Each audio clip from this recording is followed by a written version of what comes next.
I was staring at it for a solid 10 seconds. The longest 10 seconds of my life. And as I looked into its soul and it stayed back in mine, I understood what I had to do. I understood what my choice was. I refuse to be nothing. It's December 3rd, 8 p.m. It's dark. I'm outside. I'm at the park. I'm there because I understand that there's a choice to be made. I had to get out the house. I had to be alone. I had to be with my thoughts. So I left. I went down to the park. 2-minute walk. I'm walking there, and I got my dispo in hand. Now this is obviously not a dispo. It's a pocket journal. If you don't know what a dispo is, it's a disposable, like weed vaporizer for THC to get high. Had it in my pocket because I understood that today was the day that I had to end it. I had to. I thought it was yesterday, December 2nd. But that didn't happen. I smoked again. That's because I wasn't in the right mindset. I didn't have the correct mentality.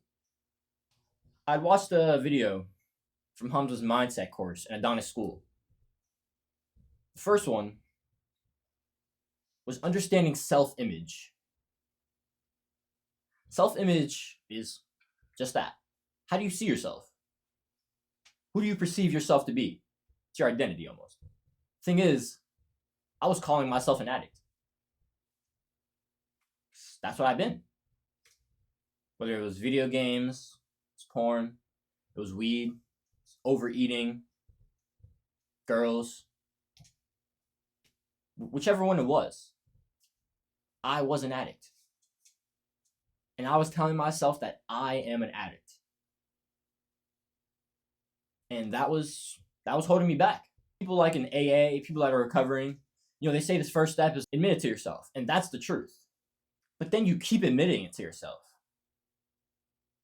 You're almost like continuously internalizing this message that you're an addict. You need this thing.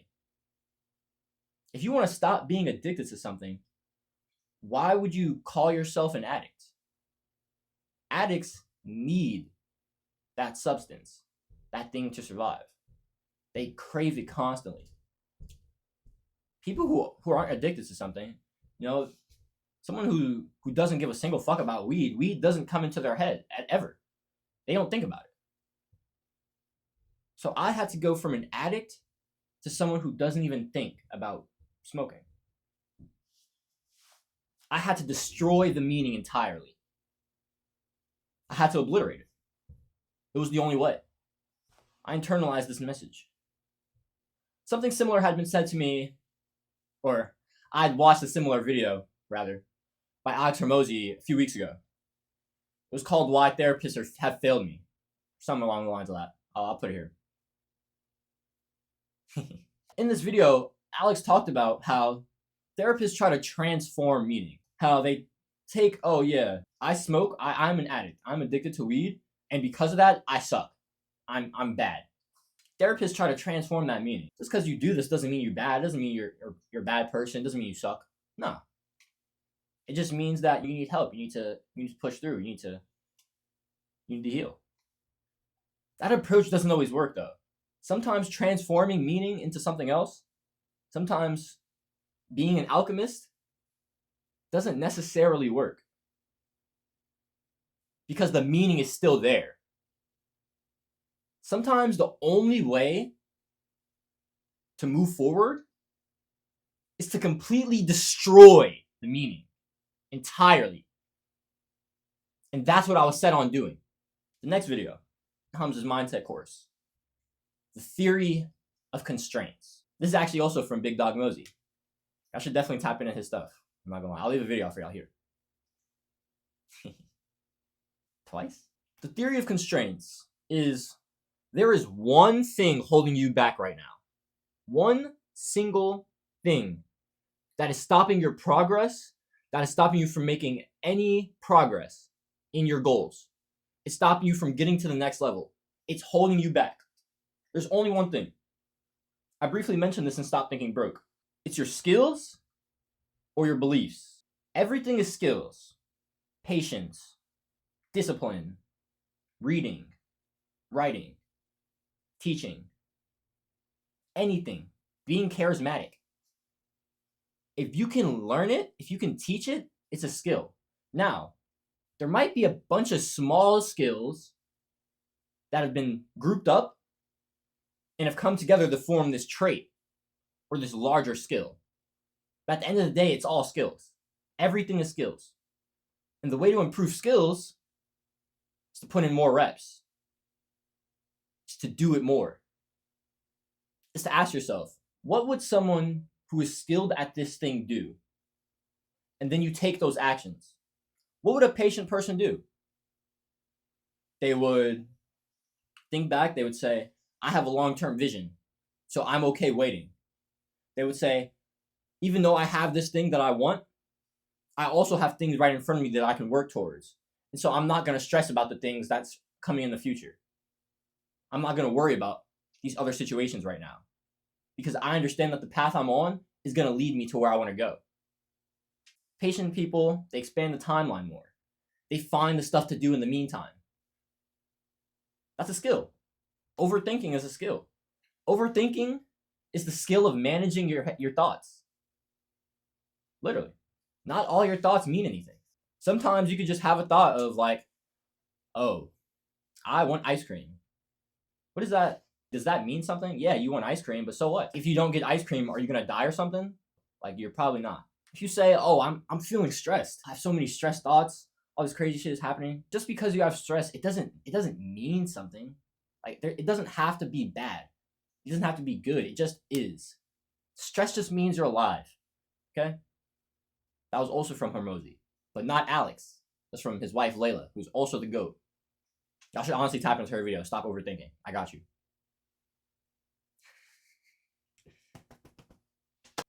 Everything is skills. Number 2, your beliefs. This is your mindset. This is the way you think about life, the way you approach situations. It's how you will let your thoughts and the thoughts of other people that you have internalized, it's how you let them affect you and how you move. Like I also said in Stop Thinking Broke, beliefs are the pens that write our stories. If you don't believe you can start a business, you won't. If you don't believe you consistently make YouTube content, then you won't. If you don't believe that you can make money, if you don't believe you can get to this certain goal of yours, then you won't. If you don't believe that you can have complete and utter abundance in your life, then you won't. It's all about the mindset. It's all about how you approach the situation and how your brain tackles these situations.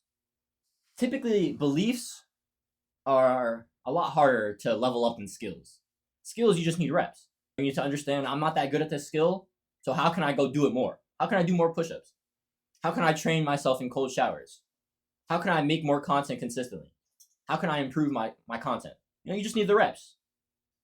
Beliefs are a lot harder to tackle because typically beliefs can only be broken by other people or by other information, by the wisdom of other people's brains, so they affect your brain. There's this quote that we question all beliefs except the ones that we truly believe, the ones we truly hold dear. And those we never question at all. There are certain things you believe that you've never questioned. And those certain things that you believe, some of them are holding you back. I guarantee it. If you've believed that you have to go to college, you have to find a job, working for some company, working for the government, so you can live for 30 years. I mean, sell your soul for 30 years, sorry. And then you can live. If that's all that's been fed to you, that's all you believe, that's all you're going to know. That's all you're going to want to do. If you believe that you don't need college to win, you don't need college to succeed, you can just build a business, you can provide value to other people, and you can get money for that, then you can do that. But it's all about what's been fed to you and how you interpret it. and then how you allow those interpretations to affect the actions that you take. Because we can believe all we want. We can have the right mindset all we want.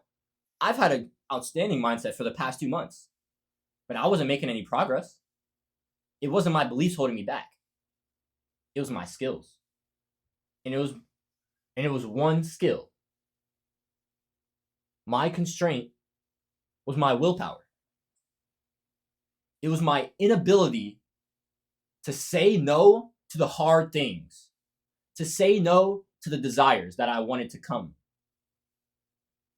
to say no to these bad habits, like smoking weed all the time, playing video games all the time, watching porn, masturbating, jerking off too much, killing my desire, killing my testosterone, killing my ability to drive myself towards my goals. I've been doing that for years, a decade plus. Bro, I got exposed to porn when I was 10 years old. I hadn't even hit adolescence yet, bro. And I already knew about sex. I already knew about titties. I already knew about fucking. And then I started masturbating for almost 10 years. I've been obliterating my desire. Bro, when you're not on retention, you're killing your drive. You're killing your will. There's a quote from the best book ever. I'm going to make a video on it. The Way of the Superior Man. I would go upstairs and get it, but I don't feel like it. The purpose of desire is creation. But there's much more than a biological aspect to that. As a man, as a person, you have way more to give to the world than just children. You have your creativity. You have your talent. You have your skills. You have your gifts. You have so much to offer. But you're killing your desire. You know why? When you do that, you feel chill. You're like, oh man, I don't need to get after anything. I'm satisfied. I'm fine where I'm at. Dude, if you're not on retention, you are fucking complacent. That's a fact, bro. It's a fact.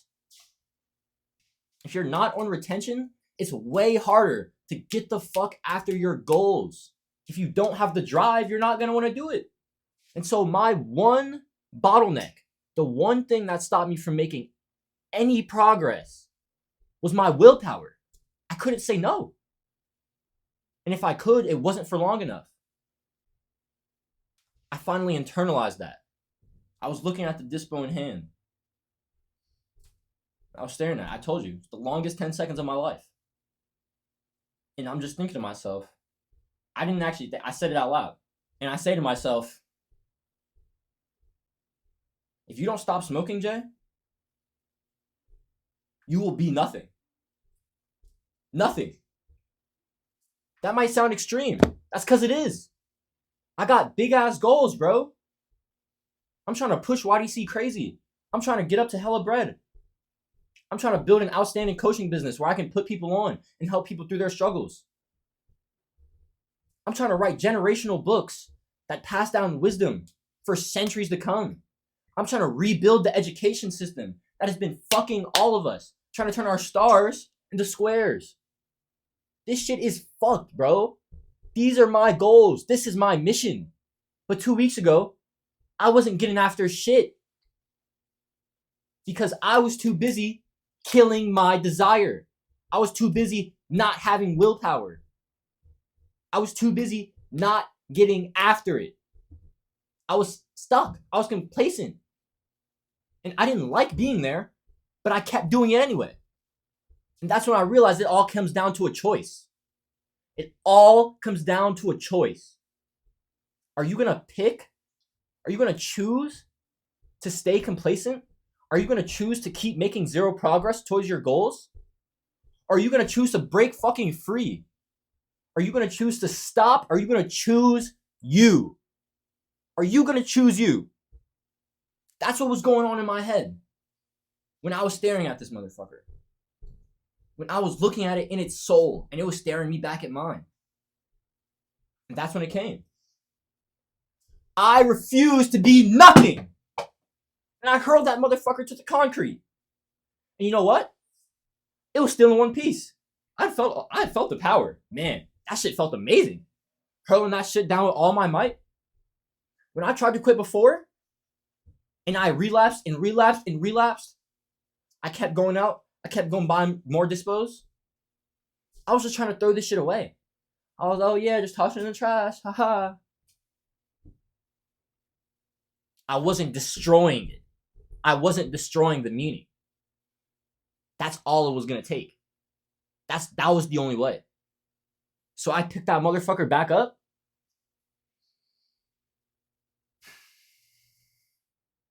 And even fucking harder.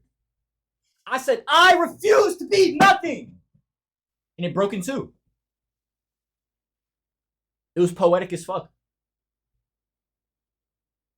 The thing that it kept me broken for 3 years. I was now the dealer of death. Since I destroyed weed's power over me, since I transformed my identity, I stopped calling myself an addict. I understood that if I don't stop this one constraint, I will make zero progress. Ever since then, I haven't had cravings for weed. Every other time I tried to quit, every other time I had cravings. I had horrid cravings, bro. Them shit suck, dude. I wake up, I want to smoke. I'm trying to work, I want to smoke. I want to smoke all day. Before bed, I want to smoke. Before I eat, I want to smoke. Before I do work, I want to smoke.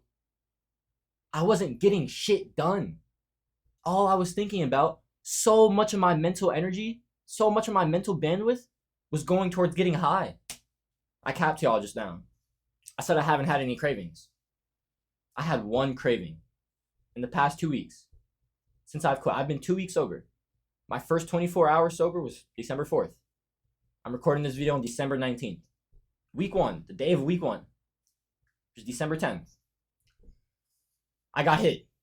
I don't know, I don't remember exactly what was happening that day, but I felt like I wanted to cope. I felt like, oh man, I kind of need an escape. I'm gonna be real with y'all. I thought about coming right here, taking a couple shots. I'm gonna be so honest. I did. But I said to myself, are you gonna fucking choose to fall back down, Jay? Are you gonna choose to keep this constraint on you? Fuck no, I'm not. And I pushed through that motherfucker. I got another willpower rep in. I leveled up my skill. Ever since then, I've had no cravings. Zero cravings to escape. Zero cravings for bad coping mechanisms. Zero desire for bad habits. I haven't. And in the past week, I've been more productive than I've been in a year. I've done more in this past week for myself and my goals than I have in the past year. Maybe the past 2-3 years. Honestly. In this past week, I've made YouTube videos every single day. I stopped watching mindless content. I've basically not watched YouTube at all, besides supporting my homies so I can help them improve their videos. All I do is learn in a Danish school, listen to audiobooks, or work on YouTube, or my actual job. I don't count this stuff because I was doing this before. This is all I do now. You have one thing that's holding you back right now. It's only one. Are you gonna let it keep holding you back? If you don't know what that thing is, I also offer free mental health calls. I'd love to help you figure out what your constraint is, honestly. I just want to help put people on. You don't have to buy my coaching services. But if you'd like that hand, if you'd like that ear, I'm your guy. I'll be there for you. Let's go get the fuck after our dreams. Big YDC. Bro, I fucking destroyed my notebook. Damn, that's tragic. I destroyed my notebook so I can make a point for you guys. If that doesn't deserve a like, I don't know what does.